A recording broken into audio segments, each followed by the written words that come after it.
In this episode, we look at investigation sources beyond normal logs, including vulnerability scans, automated reports, NetFlow, Internet Protocol Flow Information Export, IPFIX, surveillance footage, dashboards, and packet captures.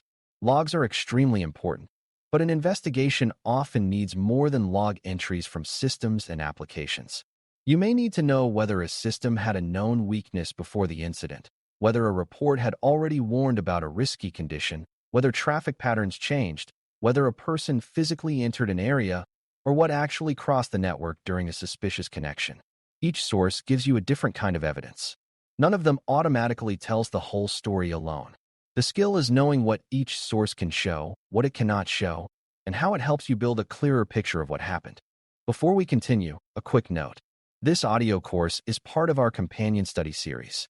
The first book is a detailed study guide that explains the exam and helps you prepare for it with confidence.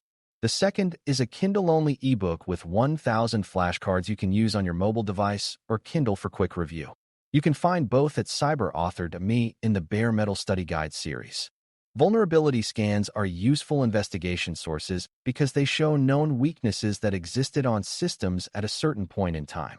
A vulnerability scanner may identify missing patches, exposed services, weak configurations, outdated software, insecure protocol use, or known flaws tied to specific products. During an investigation, this information can help answer whether an attacker may have used a known weakness to gain access or move through the environment. If a public server was compromised, scan history may show that it had an unpatched vulnerability before the suspicious activity began. That does not prove exploitation by itself, but it gives the investigation a strong lead. Vulnerability scans also help the team understand whether the issue is isolated to one system or whether many similar systems may share the same weakness. Scan results need careful interpretation because a vulnerability finding is not the same thing as confirmed exploitation. A scanner may report that a system appears vulnerable based on version information, service behavior, or configuration checks. Sometimes the scanner is correct. Sometimes the finding is a false positive, an outdated result, or a condition that is not reachable in the real environment. Investigators should compare scan findings with asset exposure, network paths, patch records, system logs, application behavior, and threat advisories. If a scan says a web application is vulnerable and the web logs show suspicious requests against that exact weakness, the finding becomes more meaningful. If the system was isolated and no access path existed, the finding may still need remediation but may not explain the incident. Scans provide context, not final conclusions. Vulnerability scans can also help determine scope after an incident is discovered. Suppose one server was compromised through an outdated service. The next question is whether other servers have the same service, the same version, or the same risky configuration. A scan can help identify similar systems that need review, containment, or urgent patching. This supports both investigation and response. The team can ask whether the attacker had other possible targets and whether those systems show related activity. Scan data can also support root cause analysis later. If the organization had known about the weakness for weeks but did not remediate it, the incident may reveal a patch management or prioritization problem. If the weakness was new and not previously detected, the team may need to improve scanning coverage or frequency. Automated reports are another useful investigation source because they summarize recurring security, operational, or compliance information. A report might show vulnerability trends, patch status, endpoint protection coverage, failed authentication patterns, cloud configuration drift, data loss prevention events, or user access changes. Reports are often created on a schedule, such as daily, weekly, or monthly, and they help show what the environment looked like before the incident was noticed. That historical view can be valuable. If a system was missing endpoint protection in last week's report, that may explain why an alert did not appear. If a report showed a growing number of failed logins before account compromise, the organization may have had early warning. Automated reports can reveal warning signs that were present before anyone recognized the incident. Automated reports can also help investigators avoid starting from scratch. Instead of manually gathering every piece of background information, the team can use existing reports to understand asset ownership, control status, recurring findings, and known exceptions. A cloud security report may show whether a storage location became publicly accessible. An access review report may show who had permission before the incident. A vulnerability report may show whether the affected system was already flagged as high risk. A ticketing report may show whether remediation was assigned and whether the work was completed. These reports are helpful because they connect technical details to operational process. They show not only that a condition existed, but sometimes whether the organization knew about it, assigned it, accepted it, or failed to act on it. Reports can mislead if they are outdated, incomplete, or treated as more precise than they really are. A report generated last month may not reflect changes made yesterday. A dashboard export may show a control is healthy because the tool did not receive data from missing systems. A vulnerability report may exclude systems that were offline during scanning. A patch report may show that an update was deployed but not confirm that the system restarted and applied it correctly. Investigators should treat automated reports as evidence that needs context. They are valuable because they provide a structured view, but they are not a substitute for checking primary sources when the details matter. A good investigation uses reports to guide questions, then confirms important facts with logs, systems, records, or other evidence. NetFlow provides traffic flow information that helps investigators understand communication patterns across a network. It usually does not capture the full content of the communication. Instead, it records metadata such as source, destination, ports, protocol, timing, and traffic volume. That is often enough to answer important questions.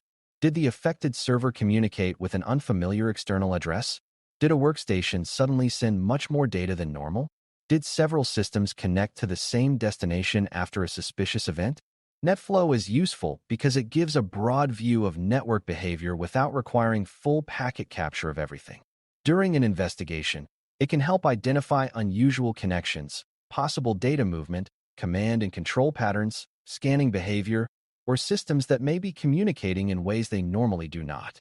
IPFIX is related to flow monitoring and provides a standardized way to export flow information. You can think of it as another source of traffic metadata that helps describe conversations between systems.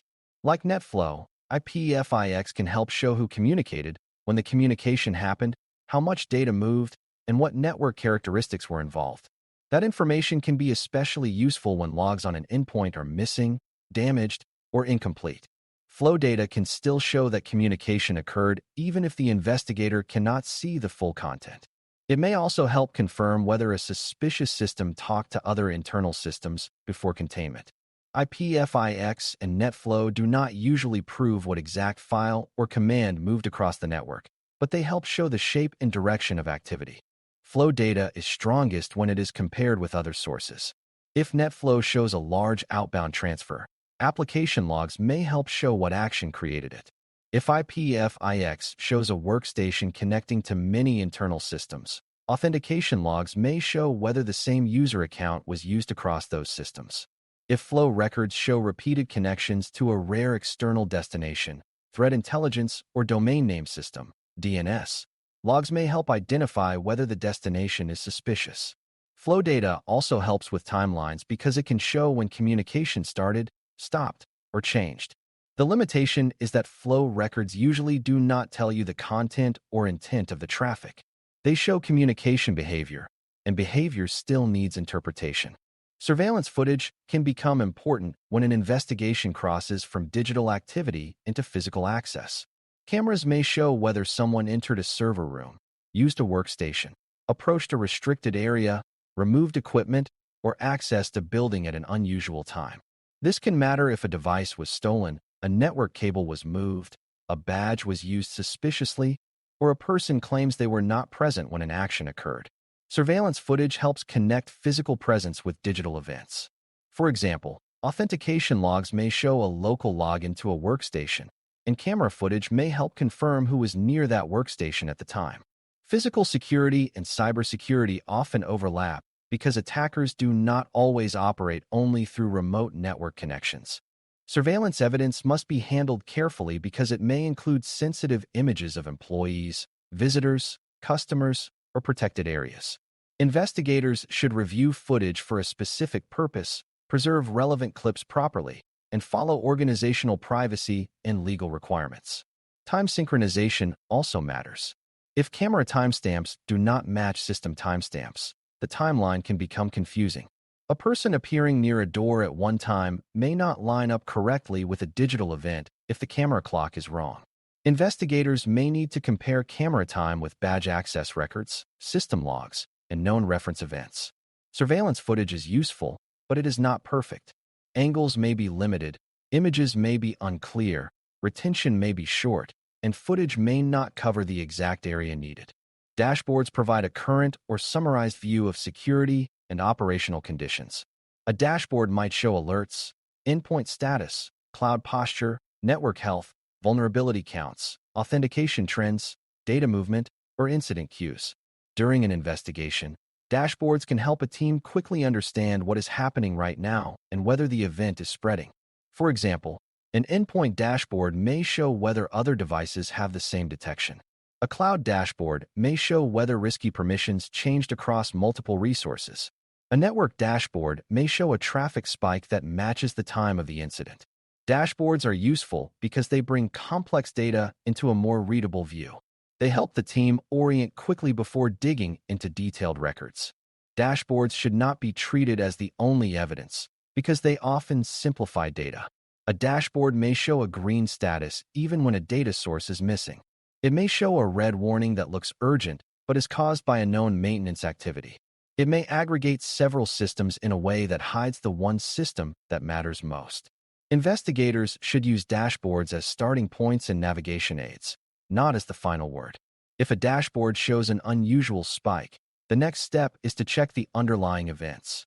If it shows that all systems are healthy, the team should still confirm that the dashboard is receiving current data from the affected systems.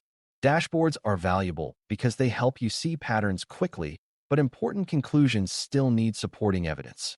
Packet captures provide deeper network evidence by recording packets moving across a network segment or interface. A packet capture can show details about connections, protocols, timing, payloads when readable, and the actual network exchange between systems. This can be extremely useful when logs only provide summaries or when the team needs to know exactly how two systems communicated. Packet captures may help analyze malware traffic, confirm data transfer behavior, investigate protocol misuse, troubleshoot suspicious application activity, or understand whether a system sent certain information. They are more detailed than flow records, but that detail comes with cost. Captures can be large, sensitive, and difficult to analyze. They may also include information that should be protected because network traffic can reveal user activity, system behavior, and sometimes data contents. Packet captures have limits that are just as important as their strengths. Encryption may prevent investigators from seeing the readable content of traffic, even though addresses, timing, sizes, and handshake behavior may still be visible. Captures also only show traffic from the point where they were collected. If the capture point is placed in the wrong part of the network, it may miss the activity that matters. Storage and retention can also be challenging because capturing everything for long periods may be expensive and impractical. During an investigation, packet capture is often used for focused collection rather than broad permanent recording. The team should know what question it is trying to answer before collecting or reviewing packets. Otherwise, the amount of data can become overwhelming without producing clear answers. The main takeaway is that investigations become stronger when you know which evidence source can answer which question. Vulnerability scans help show known weaknesses and possible exposure. Automated reports provide historical summaries, control status, and operational trends. NetFlow and IPFIX show traffic patterns, communication direction, timing, and volume without requiring full packet content. Surveillance footage can connect digital events with physical presence or physical access.